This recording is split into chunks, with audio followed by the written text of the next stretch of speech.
मैं सीधे आपको लेकर चलूंगी। मेरे साथ मेरे सहयोगी रविकांत इस वक्त मौजूद हैं मैनपुरी से, मैनपुरी आश्रम से रविकांत इस वक्त हमारे साथ मौजूद हैं और जरा जानते हैं रविकांत से कुछ जानकारी मिल पा रही है। आखिरकार ये भोले बाबा, एफआईआर में तो नाम है नहीं इसका, लेकिन आश्रम तो इसका मैनपुरी में भी है, कहां छिपा बैठा है, सामने क्यों नहीं आ रहा? कम से कम संवेदना ही जता दे अपने भक्तों के लिए जिनकी जान चली गई, जो घायल हो गए, जो अपनों से हमेशा के लिए बिछड़ गए। रविकांत।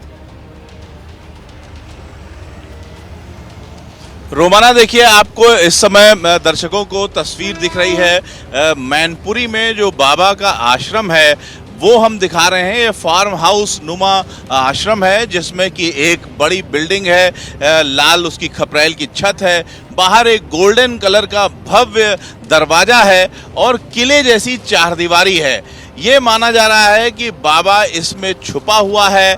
कल रात से हम लगातार दिखा रहे हैं। पुलिस यहाँ पर एक बार आई, एक यहाँ का जो डीएसपी है वो अंदर गए, अकेले अंदर गए और बाहर निकल के उन्होंने कहा कि मुझे बाबा नहीं मिले। इस तरह की लैंग्वेज का उन्होंने प्रयोग किया जिसमें कि स्पष्ट ना होने पाए कि बाबा अंदर हैं या नहीं है। और उसके बाद से लगातार हम सुबह 6 बजे से यहाँ पर देख रहे हैं, एक भी पुलिस वाला अंदर नहीं गया है। पुलिस की टीम जानी चाहिए थी, अंदर छानबीन करनी चाहिए थी और ये अब तक स्पष्ट कर देना चाहिए था कि बाबा कम से कम इस आश्रम में है या नहीं है। लेकिन पुलिस ये लगातार सस्पेंस बनाए हुए है। पुलिस ना तो भीतर जा रही है और ना ही ये स्पष्ट कर रही है कि बाबा भीतर है या नहीं है। पुलिस की टीमें आसपास आश्रम के चारों ओर है।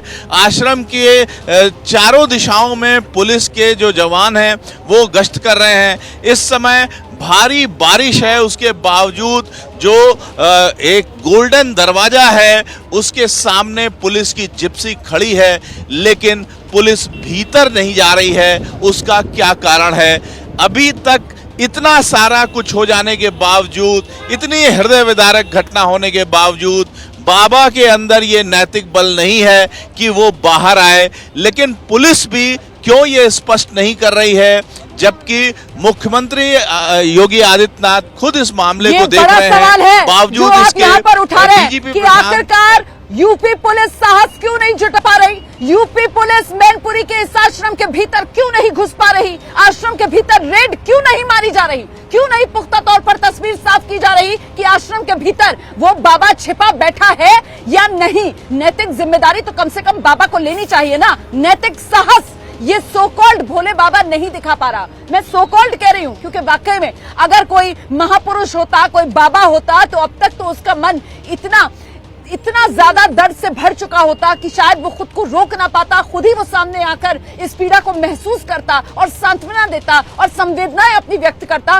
लेकिन ये भोले बाबा तो छुप कर बैठ गया। ऐसा लग रहा है जैसे मुंह छुपा कर बैठ गया हो। इसको जरा एहसास नहीं है उस दर्द का जिससे इस वक्त गुजरना पड़ रहा है इसी के श्रद्धालुओं को, जो इसी की भक्ति में लीन होकर, इसी के प्रेम में लीन होकर पहुंचे थे इसका सत्संग सुनने के लिए। वो सत्संग जो मृत्युलोक का सत्संग बन गया, वो सत्संग जिसने सैकड़ों लोगों को ऐसे जख्म दे दिए जो जिंदगी भर नहीं पाएंगे। और अभी तो बहुत से लोग ऐसे हैं जिन्हें यह भी नहीं पता कि वो जिन अपनों की तलाश कर रहे हैं उन्हें जिंदा लोगों में गिने या मुर्दा में। दिखाते हैं आपको अलीगढ़ से एबीपी न्यूज संवाददाता मेघा उपाध्याय की एक रिपोर्ट।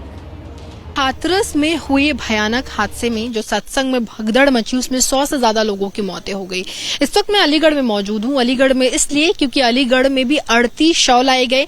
यहां से भी कई लोग थे जो भाग लेने के लिए सत्संग में पहुंचे थे और जिसके बाद वो शव यहां पे लाए गए। इस वक्त मेरी मौजूदगी देखिए आप दीनदयाल हॉस्पिटल के जो मॉर्चरी हाउस है, क्योंकि यहाँ पर कुल 38 शव लाए गए थे, 12 लोग घायल भी थे और यहाँ पर मौजूद हूँ। मेरे साथ एक परिजन जुड़े हैं जिनका भी अपना कोई सत्संग में गया था, उन्होंने अपना परिवार खोया है। क्या नाम है आपका? मेरा नाम विपिन कुमार है। आपका कौन गया था सत्संग में? मेरी साली थी। क्या हाल है उनका? अभी ठीक है वो? नहीं, एक्सपायर हो चुकी हूँ। अच्छा, उनकी डेथ हो गई। अकेले गई थी वो? नहीं, अकेले नहीं थी, परिवार था साथ उनमें। उनके परिवार में माँ भी थी, उनकी भाभी थी। भाभी की पता नहीं है अभी, भाभी लापता हैं, उनका पता ही नहीं है। अच्छा, आप उनको ढूंढ रहे हैं भाभी को? हाँ, उनको ढूंढ रहे हैं। बहुत हमारे आगरा वगैरह ये सब सभी ढूंढते हुए ढूंढ लें भाई वगैरह हमारे। अच्छा, तो प्रशासन वगैरह से आप लोगों ने बात की कि बच्चे वे जो लोग नहीं मिल रहे वो कहाँ हैं? हाँ, प्रशासन कह रहे हैं कि ढूंढ लें उसको, ढूंढ। और जिनकी मौत हुई वो कौन थी?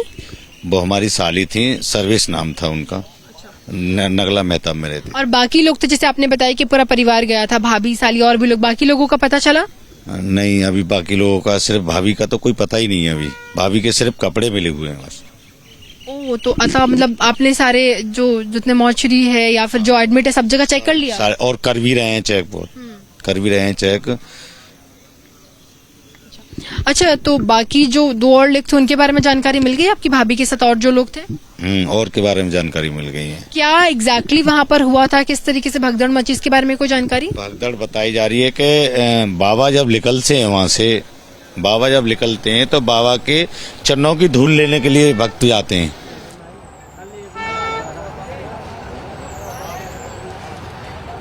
तो आप सुन रहे हैं किस तरीके से ये अपनों का दर्द है, अपनों को खोने का, अपनों से बिछड़ने का।